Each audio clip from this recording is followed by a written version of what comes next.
Welcome for second attempt at streaming. Hopefully it will go. I mean, it was very pleasant to have Jane a couple days ago, but hopefully we'll have less technical issues today. I am Kaloum from the Rolistes. Welcome to Café Rolistes, which is supposed to be used to be a laid back thing we would record with a friend as we would meet between our work breaks. But considering the situation right now, I decided to do it online, and it's a good opportunity actually to finally have on the show someone who was there hiding in the chat room when we were recording about tabletop RPG in Lusitania. Welcome among us. Uh, I forgot to ask you before we start how to properly pronounce your Mhm. first name. Is how? In Portuguese, it's João. João. João. João. Mariano. Mariano. Yeah. But you can call me Mariano if it's easier for you. Marian. Okay, or John. Yeah. What John? It's English. Yeah. John, Giovanni, João, Juan, they all come from the same thing, right?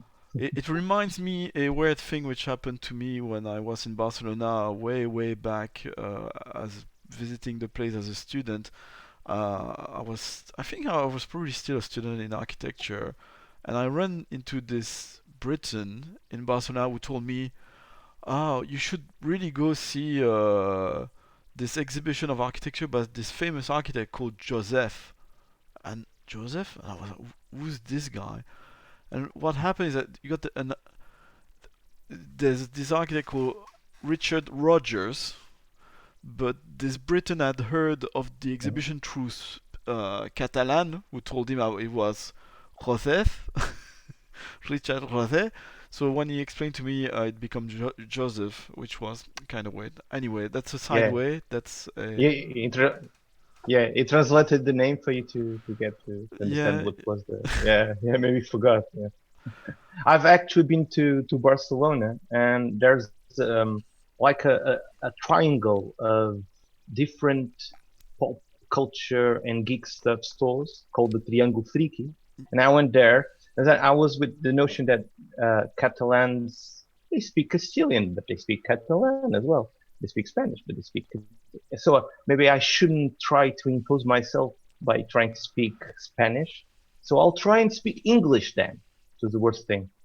He actually said the person in the at the stall said, please do speak Portuguese very slowly," and I did. okay.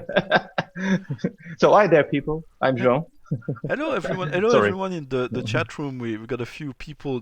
I must say the Portuguese are very supportive on Twitch. We always break records. Today we've got two, which is groundbreaking for the Oh. Rollist. We actually recorded an episode in Barcelona with a club there called Sans Negorat. So we discussed a bit about the Triangulo Hmm. Freaky. I recommend to check the episode, and there's a library Yeah. which has its own tabletop role playing game there, which is called Fan Hunter. I think it's called. It's Oh yeah, Fan Hunter. Yeah, yeah. is it famous in Portugal as well? No, it's not really, but I know what Fan Hunter is because it's a satire RPG about RPG culture back in the 90s. So you have Vampiro, that's it's Fanfire. It's a joke on vampire. I know because some years back we could got some Spanish role-playing magazines here. It was a bit hard, or maybe I went to Spain and I bought it and I read about it. Yeah, yeah, yeah, Yeah, the main Fanfire and Fan Hunter. Yeah. yeah, the main villain is Pope Cuervo, who apparently is based on the owner of La Libreria Gigamesh, which is in the Triangle of Freaky. So Yeah, yeah, yeah. It's right the in the best. middle. Yeah, Gigamesh is the best. Yeah. Awesome. So I've heard of a little thing called Concordia 2020. What is it? I mean, I know what it is, but can you tell Yeah. our two watchers what it is? Yeah. So during this present crisis concerning COVID-19, um, we at the Portuguese community had the very strong necessity of still being playing with each other. Um, Given that we usually have monthly meetups at in Lisbon, sorry, in Porto as well, and some other Portuguese cities. And when the crisis really became uh, very hard to ignore, we had to cancel our Lisbon monthly meetup, where we it's a free thing. You can go and play RPGs and you can talk with each other. Uh, it's a really public space. It was in a shopping mall, in shopping center.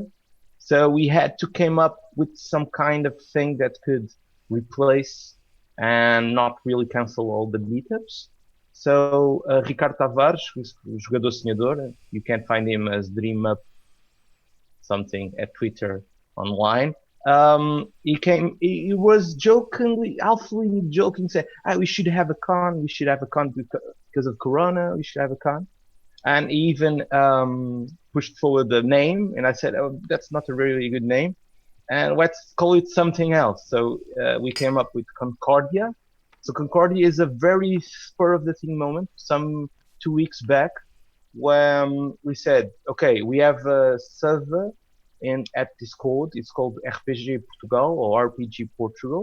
You can get in through rpgportugal.com. It's all also has an English page, so you can click on the icon that says EN. We have a Discord server. We have voice channels. Let's do a kind of con.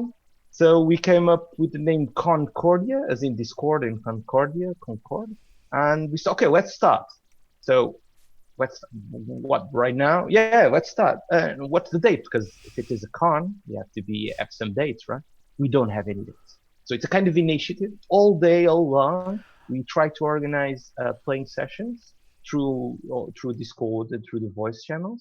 We try to broadcast them. Some of them have been broadcasted. There was a Mork Borg session by André Tavares, come back the end, that you had here at the Rolistes podcast. It's on the whole initiative Twitch and YouTube channel. You can find out. We also played 17th Century Minimalist. It's a OCR game by André Novoa, is a Portuguese author. And we've been trying almost every day to have sessions organized ourselves. We have the Google spreadsheet where you can fill in your sessions. We are really trying to organize some talks and some workshops. It's been hard because it's a bit more difficult to get people going on and broadcast it. So we came up with that solution. So as we are at home, some people are really down here and they are not feeling really, they are some bit anxious being in social distancing because here in Portugal, only essential services are open. Most of the other services or businesses are closed down, as well as schools.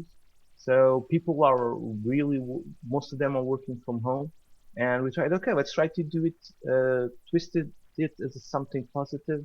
Let's try and play more with each other and through online. It has been really, for me, it's personally, very learning process because trying to play online RPG online is a bit different. I prefer presential. I've played in the past some years back because I'm living in a very small town called Almeri next to Santarém, and I back some years back, maybe I don't know, 10 years or 8 years back, I thought I was the only player here, only RPG player here in Almeri. So I had to play a lot online. It's a bit hard and different to play online. It's not my favorite. I don't know about you. If you like to play online, if you prefer to play in person. What about you, Cam? I think I think it's interesting at the moment because first I never game mastered online until last week, so that was the Mm-hmm. first time I was running a game. But beside that, I played a few games which were streamed live on different channels, Criticus Academy and Counter Roleplay. And my view was that it was not a second best thing compared to playing at a table. It's just slightly different. I find there Mm-hmm. are things which are better playing online, and there are things which are not as good playing online. Also, it depends when you talk about playing in a real environment. It depends what kind of environment you're talking about. If, of course, if you're playing at home with friends, in an environment you Yeah, completely sure. control, Yeah, or if you play like many people did until recently here in London, in a pub among a public which is not your public or your audience, but just the patrons of that pub, and they're maybe not interested and very often very noisy, so that not be the best place to play. I find playing online, it can be in a weird way more immersive. I don't know. Maybe it's because I was very lucky to play with top-notch players as part of stream, so it's also slightly different than playing with friends who are excellent role players. But if you play with people who play every 2 weeks, sometimes several times per week, and they do it in a performance mindset, it's yeah, kind of different. Do you think? Because I was wondering about that. I see a lot. I see almost a generation of role players discovering playing online, especially slightly older players. Uh, there's another podcast called The Grognard Files, and their audience is awesome. But as the name implies, Grognard, they are slightly yeah. older players interested in more old school games. You won't find as many, let's say, Critical Roles fans among them as you find elsewhere. But Hmm, they're hmm. having their annual online convention, which is Grogmeet. They also have a physical convention, but they have literally hundreds of players this year. So much more of the listeners of that show are gonna play now online. I'm wondering yourself. I'm wondering if these people, and I'm wondering yourself. Do you think you will continue play? Well, you did before, but do you think there will be? This will remain. Do you think it will impact the community in a lasting way? Do you think players, now that they had a taste of playing online, will realize that actually it's not as bad as they might have imagined, and they will continue playing? And now we got we are there's many more of us playing online than they used to a couple of weeks ago.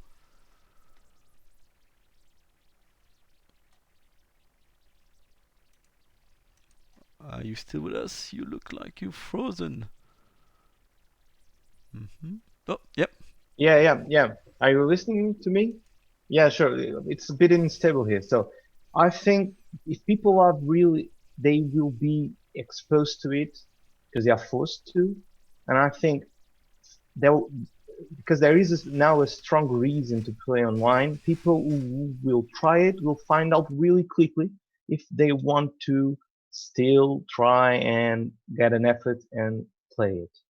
I think what people will learn in the next few days is that there are some solutions in online playing that are really good for what kind of game they play and others don't. I think people will find out that maybe you don't need all the virtual table mapping and tokens and all for most of the role playing games they can try out.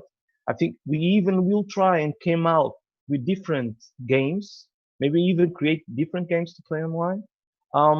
I think because the thing is, here in Portugal, some of us had to play online to play with people from other cities. Because even if our country is that big, for example, for Lisbon to Porto, that's 300 kilometers. So we can easily go every day to Porto to play with people that we know there. So some of us already played online because of that, because of the distance. Myself, I've played with a lot of some Brazilian players and game designers because I can't go to Brazil. So I went. So we already had some experience, and there was a need too. I think people will, for those specific games that aren't very popular, that it could be hard to get even in a monthly meetup to play. I think people will get to be knowledgeable of playing online and get experience to it, and will try and play then online. Because even in our Discord server in rpgportugal.com, we are now created the means to get to play online easier and better. So those tools and ways will stay there. I think people will get, okay, online it's a different kind of way of playing role playing games. Maybe it's not my favorite. Maybe it could be my favorite now. It could be to come to be the favorite of a person's favorite. So there's another way. I already know how to do it. Let's try and play more online, given even if I hope, of course, this crisis passes on and we have to we can stop social distancing and quarantine. I think people will play more online, but I think people will find out different solutions to play online. As in, it can be easier and more accessible than it already is today. I think it will happen. Possibly here in Portugal, but I think worldwide it will happen as well. I think even we talk about a lot about Roll20 because it's a very popular tool, and even Roll20 has a different kind of features that people don't really need to play role-playing games. It's more maybe if you go down the line and try to master them, you'll lose a lot of time that could be already playing. I don't know. That's my idea. I could be wrong. I don't know. What do you think? What I find interesting is I remember quite a few players before moving on to online who would not find games in their area and would lament, oh, I cannot find a game and so on. Or they Yeah. would ask me where can I find a game, and or they would post on some pages I manage. I live in this area of England which is less populated than London, and when I would be suggesting the option of have you considered trying an online game, they would take a step back and be like, no, no, no, no. What I want is to play real role playing games, not to play fake role playing game online. I think hopefully this kind of mindset will open a bit more as they see at least some friends of them having a go at it. Because it's a pity to think, of course, if you prefer playing around a table, that's perfectly understandable.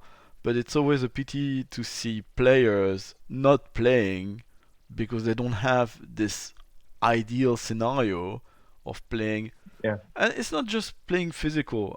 I keep arguing also for people contacting me. I run the London Dungeons and Dragons, and often when I tell people about joining a club, I tell them just go there and join whatever first game you can find. If it's not Dungeons and Dragons, that's okay. But you, even if you what you really want to play is Dungeons and Dragons, you will end up playing one much sooner if you join any game first, and you get to meet the people, and then you are the first informed about playing. And sometimes you can even play games which are not in your area. Like I was just chatting in our little chat room.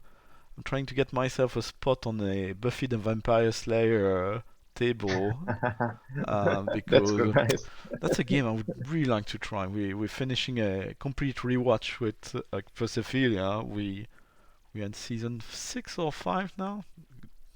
God, I love that show. I really love that And you show. still have Angel, right? You still have Angel to watch. Yeah, Okay. Yeah, right. I keep telling You my can keep wife going and watch it. I keep telling Yeah. my wife she needs to watch Angel because she never watched Angel, so it's like her third or fourth rewatch of Buffy, but she never watched Angel. I told her, you need first season. It's a bit tough to go through, but it's really worth watching Angel. There's very very good moments in there.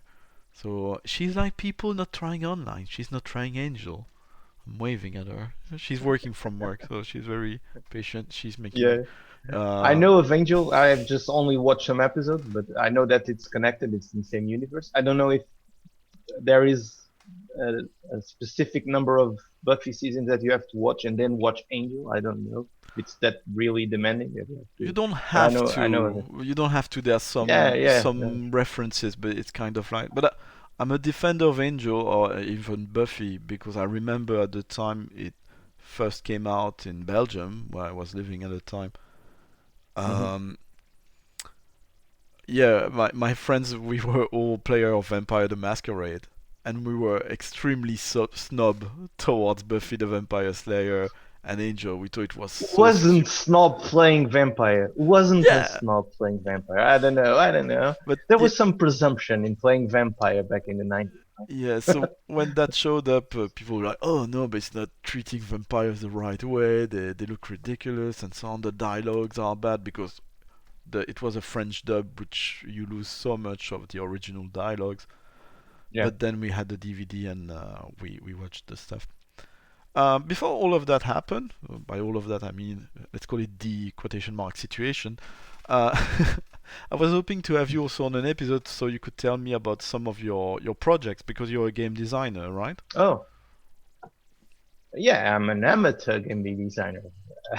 But you I come tried highly to. recommended for an amateur designer.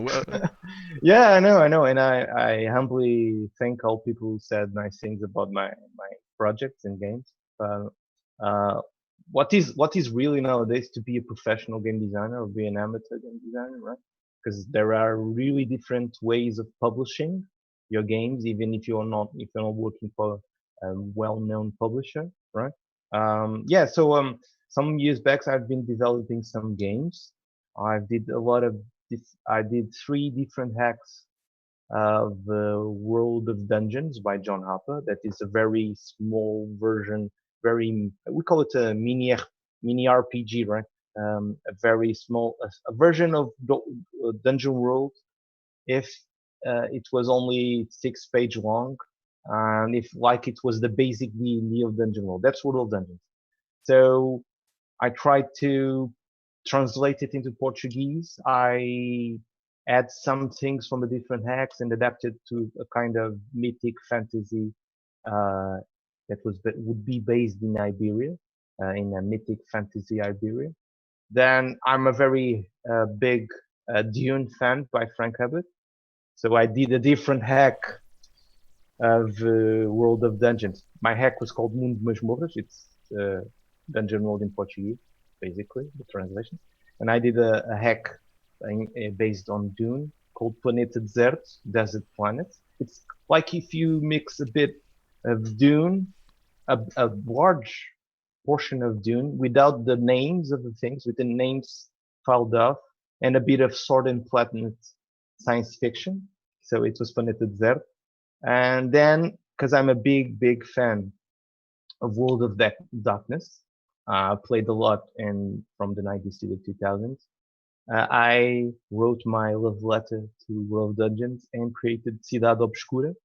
That's an act that is based as well in Mundo dos Movers, that you will play different supernatural creatures in an urban environment and you are conspiring against each other. Another 20 pages of long game.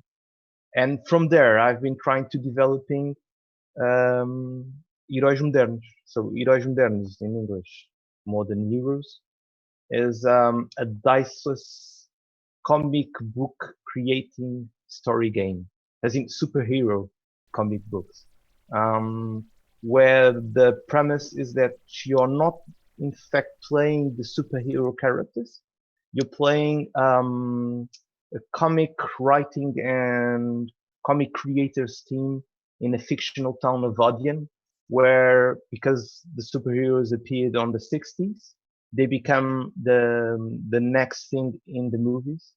So Odion is a very cheap alternative to film besides New York City. It's very similar to New York. So you have a booming, now in decline movie industry that is focused on superheroes. And there's a comics publisher there called Odion City Comics. And you are in the team trying to create a comic book. So you describe panel by panel what is happening. You have to come up with really evocative advertisements for your comic while you're creating the comic. And it's based on a point economy called pontos de carga, or dramatic charge points that you have to spend or you gain depending on the decisions you take for your character. Because if when as an author of the comic, you can take two different stances. You are the writer or you are the artist. If you're the writer, you are writing the dialogues and describing what actions that are dramatically appropriate to the comic that Cool. you have to say. When you're the artist, you wait for your turn and you help the writer describing things, saying what kind of colors are exploding on the panel and what kind of, I don't know, kind of drawing you have is very expressionist, is very realistic. So you take time. As a writer, and if you decide to do something dramatic for your character, and that depends if it is successful or not. If it is to be successful, you have to spend points. And if you want to get for it to fail or have a dramatic upheaval, you gain points. The difference is because if you have to spend a lot of points, you can turn the page, describe the panel, turn the page, and describe on the other panel on the next page what kind of dramatic upheaval you stand beside concerning the villain, and I've defeated you. You are not a. If you want to gain a lot of points, you will suffer. Your character will suffer.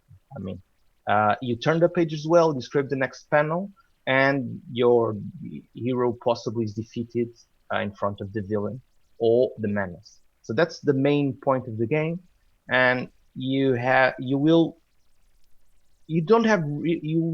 won't in fact use always the mechanic to describe the panels, because there is a kind of free play between the specific panels that you use points for and the other things, because it's like I imagine would be a bullpen meeting at the comic, right? You discuss, no, you should put a page here, you should put a panel here. So you are free playing, right? And at the time, you have really to make a commitment in what you're creating with the rest of your publishing team.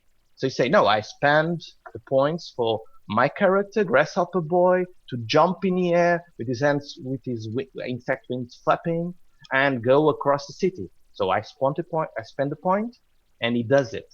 And people, oh yeah, sure, okay. But there's an economy. You have a limit of points depending on each character you own. So it will become like a fluctuation, like a curve, and sometimes you have to fail to get some points to try and advance the plot. There's a kind of tracker that says if if the heroes are really opposing the menace or the villain, or if the villain and the menace are really getting ahead. And back at the end of the magazine, of the issue, you can have a feeling if it went to favor the heroes or the villain. And there's a point that the magazine is divided in acts, like I think it's 3 acts. And what separates one act from each other is like a fictional trigger. For example, the first act ends when there is an event that shows sign that something is wrong at the city, and the heroes have to go and meet the menace. I call it an editor move, because you have an editor as well that creates the adversity and tries to push forward for a very commercial issue. This issue has to sell, damn it. And you have to have a nice villain and something like that. So that's the editor. It's a kind of the GM, right? And when that thing happens, we have a clear sign that something is afoot. For example, the editor has a move and says, okay, that's over. Let's go to the next act. But now we have to create an ad for something that our magazine is selling, because we have sponsors. So people get out of that idea as publishers with a character, authors with a character, and they try and make a page with some advertising. Can be I don't know, plastic ring from your Green Lantern another hero, or it can be I know already we had while I was playtesting we had cereals commercials, a new cartoon called Samurai Lizards and things like that. So act after act you have different moves that the editor plays, and you have to get out of that mindset as authors to create ads or different parts of the magazine that reminds you as a player that you're creating an issue. It could be an ad for a different comic book series that you can try and create, maybe something you could play on next issue. I don't know. It's one of it's an editorial where the editor says what he's trying, Stan Lee style, what he's trying to achieve by this comic, right? Some moral issue that he wants to talk about, or something about the theme of the issue. And the last one, it's really an idea that came from a Brazilian RPG fan, great fan and promoter that is Tunito in Brazil. While I was playtesting in Brazil, I went to a games festival there, and he said, "Oh, we should have some fan mail." And fan mail is the thing that I know exists from Primetime Adventures, right? So it's not very, very original. So the thing is, at the end of the issue, the authors assume a different stance, and they say, "Now I'm a fan. I've read a preview copy of the issue, and I will ask some questions to the editor and ask him, What about that time of the issue when Grasshopper Boy was jumping? Wasn't he missing a wing or something like, for example, um, oh, Tauret is a really interesting character. She's an Egyptian hippopotamus goddess. What about the other Egyptian goddesses? Will they appear in the next issue? And then the editor has to answer the questions. So in a sense, it's a way for like fan mail in PTA in Primetime Adventures. You as a player can call for different things that come out, or even comment in a different way how the issue went along. So maybe in a gist, that's what Heróis Modernos is. Okay. It's a very, yeah, I'm still trying fine tuning it.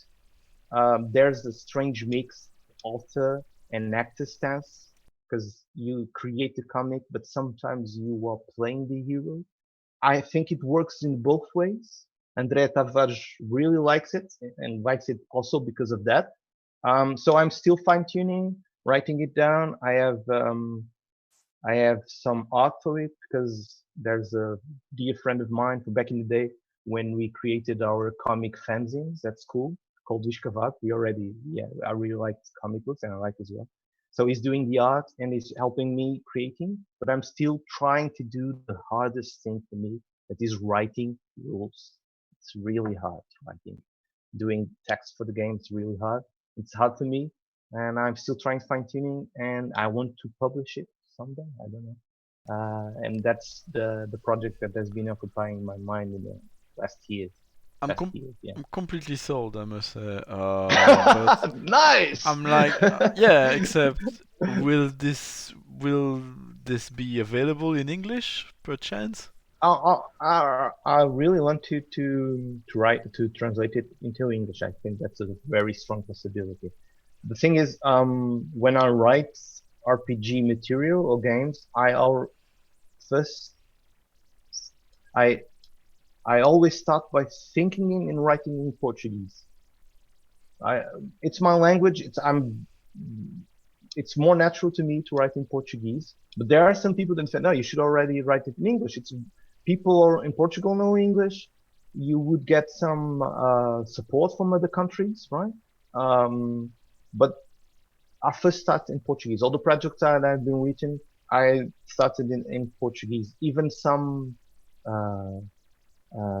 that I haven't talked about, I also acquired, but I want to, possibly I'll do the translation myself, Mm-hmm. and then I ask someone to revise, some native speaker to revise it, and because I'm a Portuguese speaker, I'm knowledgeable of English. I'm an English teacher, in fact, here in Portugal, but uh, to get it across to a larger quantity of people who speak English, I think it's best to get some people to edit it and to revise it. Yeah, but I want to. I don't know how, but I want to. The first thing was to publish it at drive-through as a print on demand, but that's getting really hard now because even I don't know if you know, but drive-through are suspending their printing on demand service. They Mm. already suspended it, so we don't know how it will fare back in the future.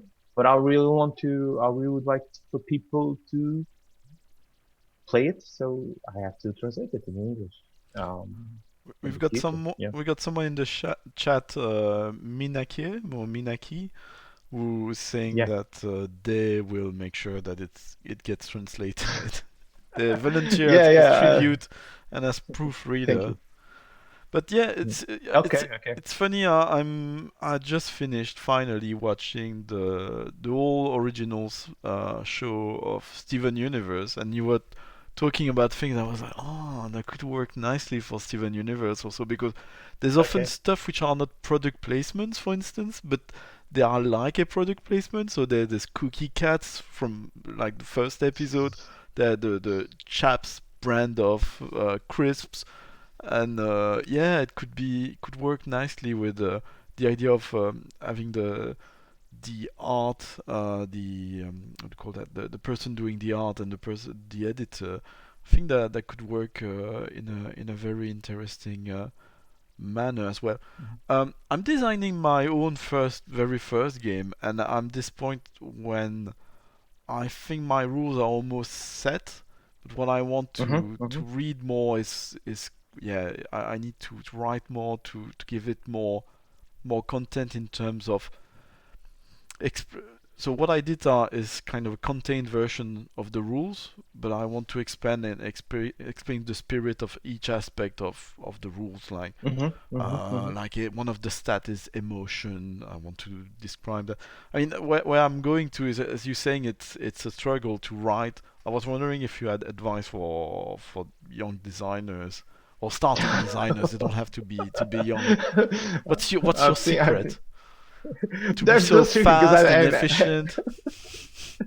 well, you have to, because I'm very bad at writing it down. I'm not bad at writing it down. I do write, but I always find that if people would read what I have already wrote for the game, they wouldn't start playing it. As it stands now, I'm the only one. I'm not the only one because people already played it, and some friends of mine and other game designers have played it, and maybe they almost know it by heart. But um, I want people to read the text and start playing it. And I think the text as it stands now, it's not really proper for that. I'm even trying to write a very simple brochure version of the game with 8 pages and only some mechanics. Um, it's what the challenge in writing a RPG game. It has to be instructive. It has to teach you how to play the game without any doubts, I would hope, right?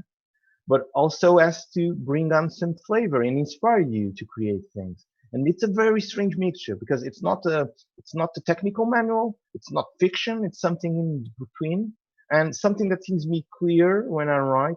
People will definitely, most definitely, don't understand it. I gave it to some what I've already wrote, give it to some people, and they uh, read it and okay, let's try and play then to see if I understand it. So yeah, but first thing is, should write, and trying to write. I think being very succinct, it's a possible way to do it. Right?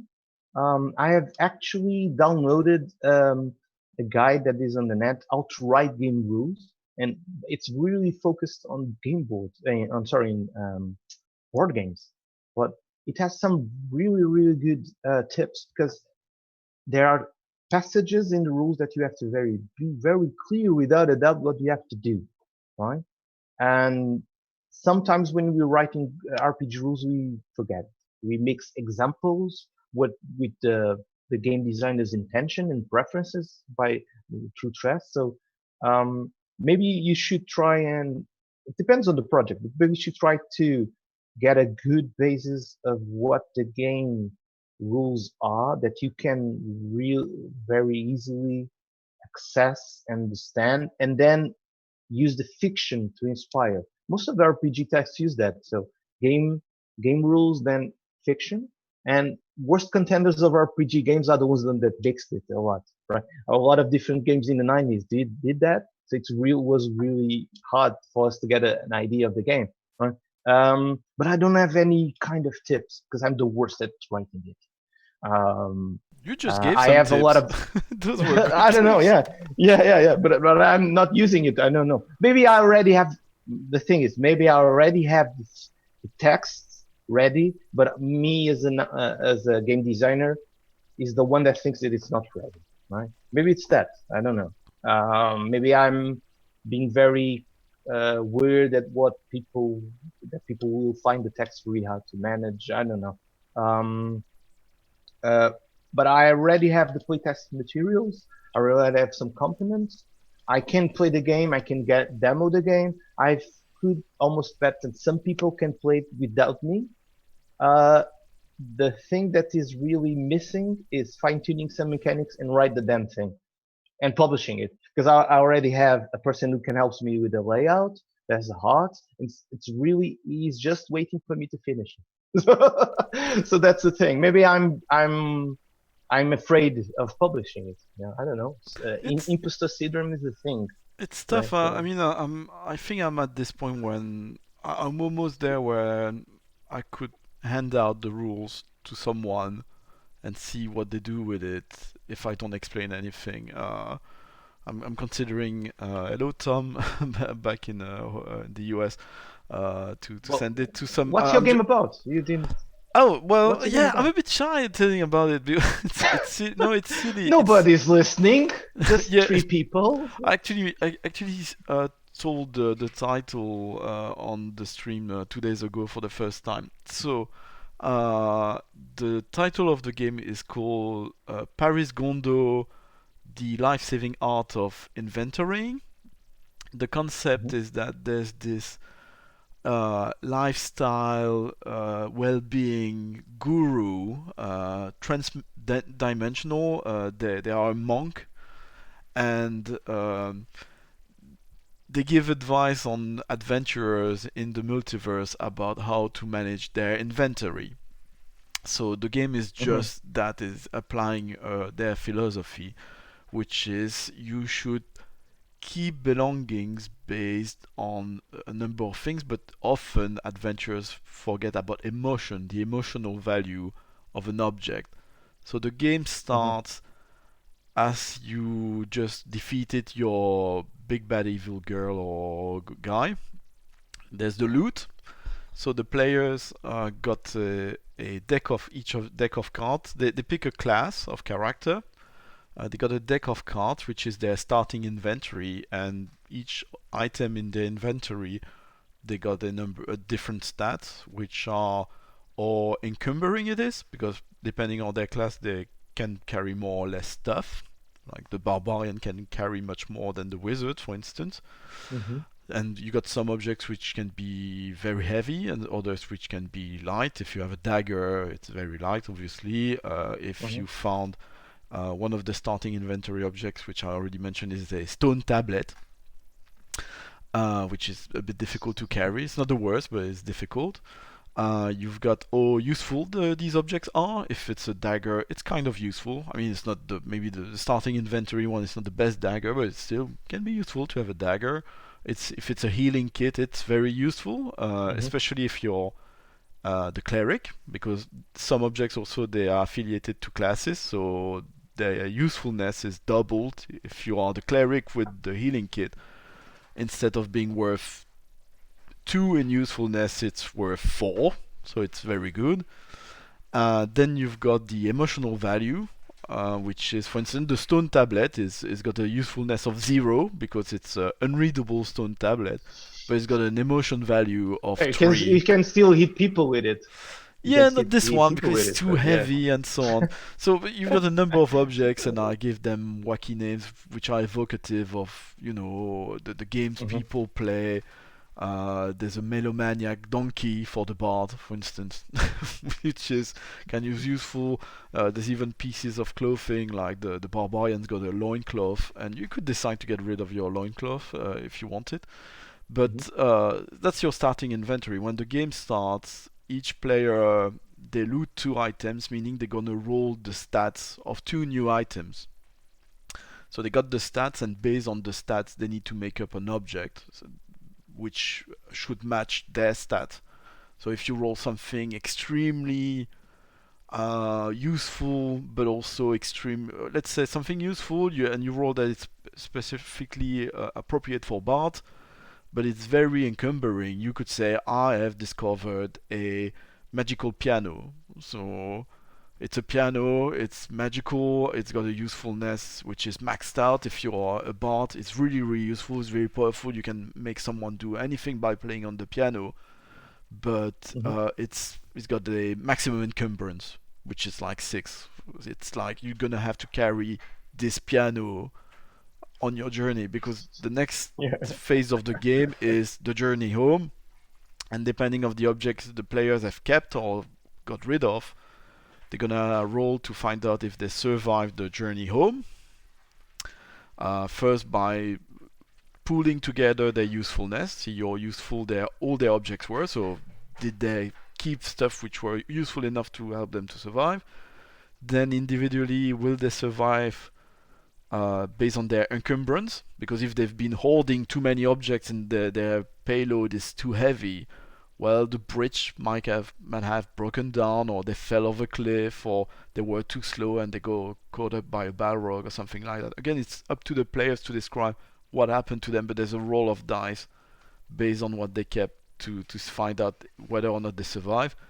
And finally, the final roll is to find out once you manage to arrive home, everybody's home in their individual little places if that's what they want, but they're gonna roll to find out if they had a long and fulfilling life because they had enough emotion in the object. Because maybe they survive all those troubles, but then they end up in this monastery and you're the cleric, and when you made your decision you decided not to keep the unreadable stone tablet, which was too heavy and not very useful, and you did survive, but you just missed that roll under emotion, which was missing just those few points your tablet would have granted you, and you're like, maybe this tablet had the message, the meaning on life written on Yeah. it, and I will never know. And your character, uh, yeah, they had a long life, but they always had regrets regarding what happened, and that's the Do you game. think the game?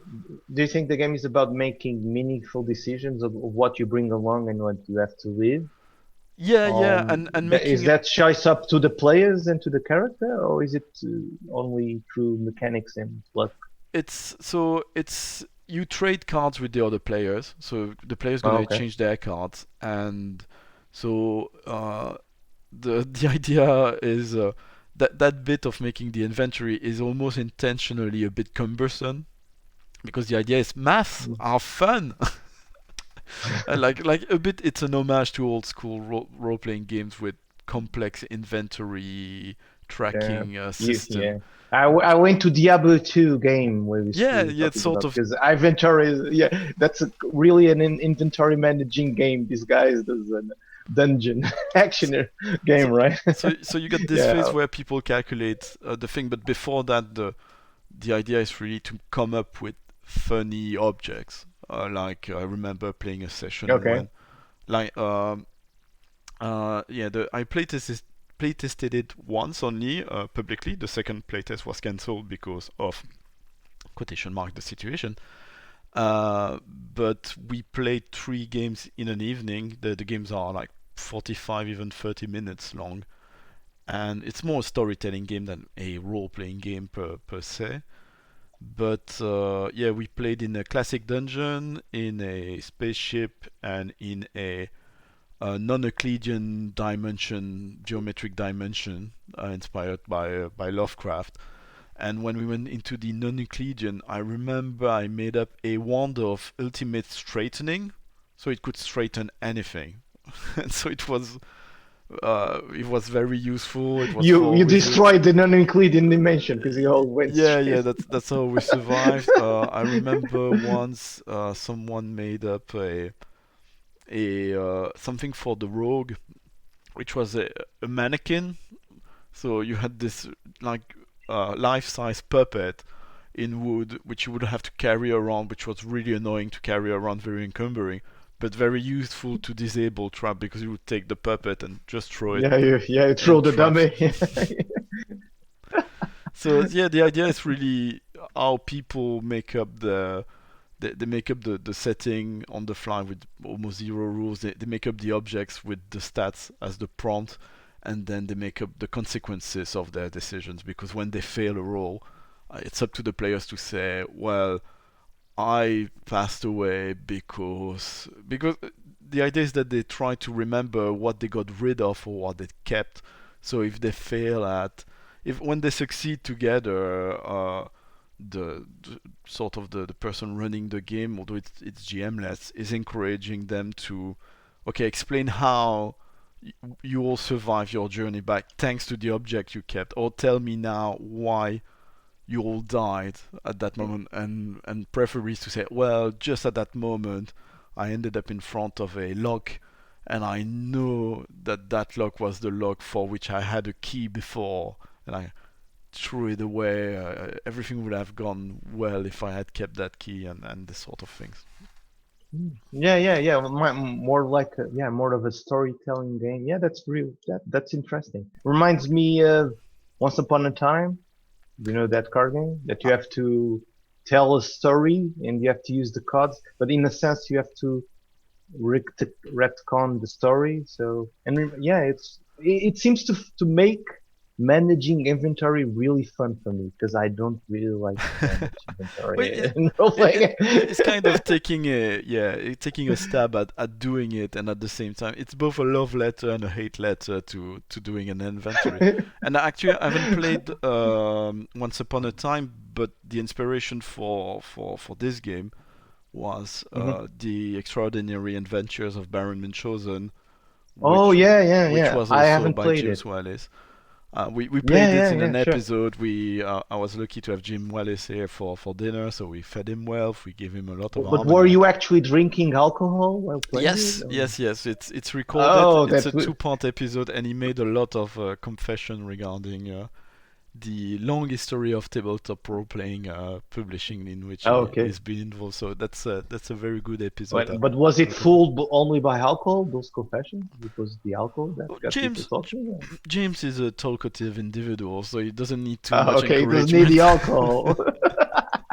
Yeah, that, that. But there might be some stuff in there he might slightly regret saying. So Yeah, yeah, we even had we always do. allegedly. What's interesting with that episode, what I love with this episode, is that as with my show, my regular show, The Rolistes, I mix two things usually. It's an interview with something else. It can be Hmm. music, can be a Vox Populi I recorded with people in the streets, can be us going to a movie. Yeah.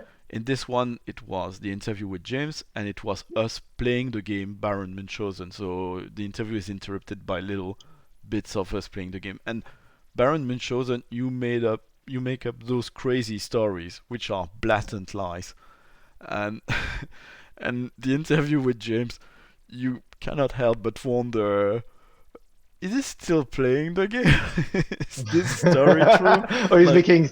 Yeah, yeah. like he tells the story of how allegedly so he went to this school called Eton, which is kind of famous, Hmm. where a lot Hmm. of our current politicians, where our current prime minister actually went, as well did maybe the not the last one, but the one before that, David Cameron. And allegedly, according to James Wallace, not only David Cameron did play Dungeons and Dragons for a while, but he played a dwarf, and James allegedly inherited that character later. So yeah, if you want to hear stories about that, go check that episode. Yeah, I'll check it out. Check it out. Yeah. I'm checking the chat because Persifila is waving at me. It's I'm recording this. I'm taking advantage of the nap of my 2 years old because my wife is working Yeah. from home, so Yeah. I need to take care of a lovely baby. So, uh, yes, more advice. Heroes Modernos brought to you. Yeah, Coron. No, I'm not gonna say the other name of the convention. So it's Concordia 2020. It's not something else. Uh, no, there's no other question. Do you have anything else to add or plug before we close this one? Oh, check out our Discord server with Concordia. If you follow the site rpgportugal.com, you'll get a link in the page to the server. Even if you are English speaker, you can try and play with us because most of us are knowledge of English and most of us don't really mind. Even if there is one player that speaks in English, most people don't mind to play it in English. Even we all most of all are Portuguese, and we write in English as well. Um, if you are interested in Heróis Modernos, there isn't really an English homepage, but you can find out at facebook.com Heróis Modernos. It's spelled HEROISMODERNOS. We'll try to put You a can try link and in find. the description of the Yeah, episode thank you, and on thank the you, YouTube thank and so on. yeah, yeah. You can if you can find me at Twitter at JRN Mariano, and you can start talking with me about RPGs. The things I love the best is RPGs. So talk about it. in English. You need to run some And playtests in English of Heroes Modernos, oh, and I need to that be would among be your first cool. players. I'm actually having a big difficulty passing it to online because it has tokens, and I already have the materials. I've looked up Roll20. It's a bit hard to create a character sheet in there, and I already have one made for the playtest. And I already looked up Tabletopia as well. Do you know Tabletopia?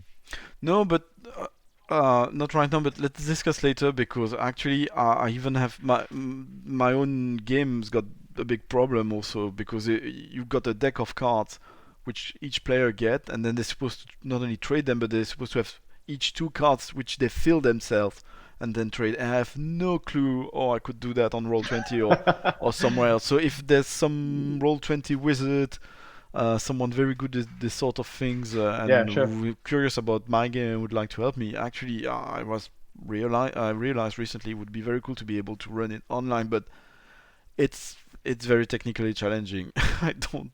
I'm not sure it's possible. I mean, everything is possible, but I'm not gonna Yeah. develop an app for that.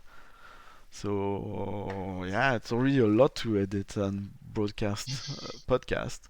So yeah, that's it. Time for me to wake up my Yeah. son. Thank you so much, Marianne, John, Thank you. and yeah, we hopefully you'll be back on the show. I'm not sure who Thank I'm you. gonna interview next. It's quite nice. I'm finding out. I must say I'm doing this because I need it.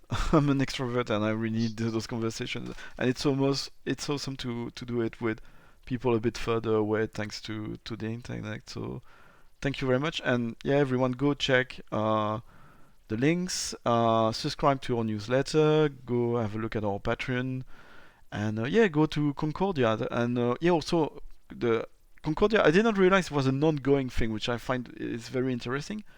But another thing, if you happen to be fluent in French, CyberConf is coming, and it's a online convention organized by French-speaking tabletop RPG fans.